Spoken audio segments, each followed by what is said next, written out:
Chandannagar museum বা সংগ্রহশালাটি মূলত institute D Chandannagar নামে পরিচিত, যা হুগলির চন্দননগরের অন্যতম প্রধান ঐতিহাসিক আকর্ষণ।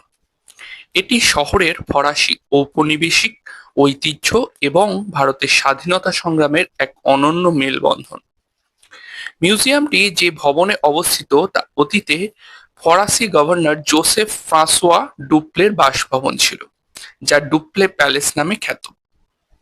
এই ঐতিহাসিক ভবনটি 1812 সালে নির্মিত হয় এবং এর স্থাপত্যে ফরাসি প্রভাব সুস্পষ্ট।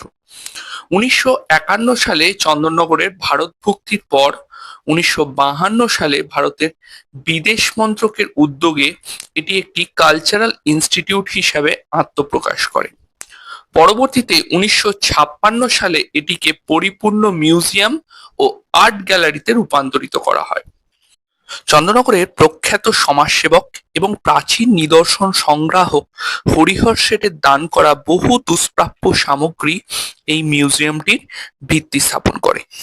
বর্তমানে এই সংগ্রহশালায় ফরাসি উপনিবেশের নিদর্শন, ইঙ্গ ফরাসি যুদ্ধে ব্যবহৃত কামান, গভর্নর ডুপ্লের ব্যক্তিগত খাট ও আসবাবপত্র, ফরাসি মুদ্রা এবং বাংলার ইউরোপীয় উপনিবেশের প্রাচীন মানচিত্র এবং চন্দননগরের স্বাধীনতার বহু নথি সংরক্ষিত আছে।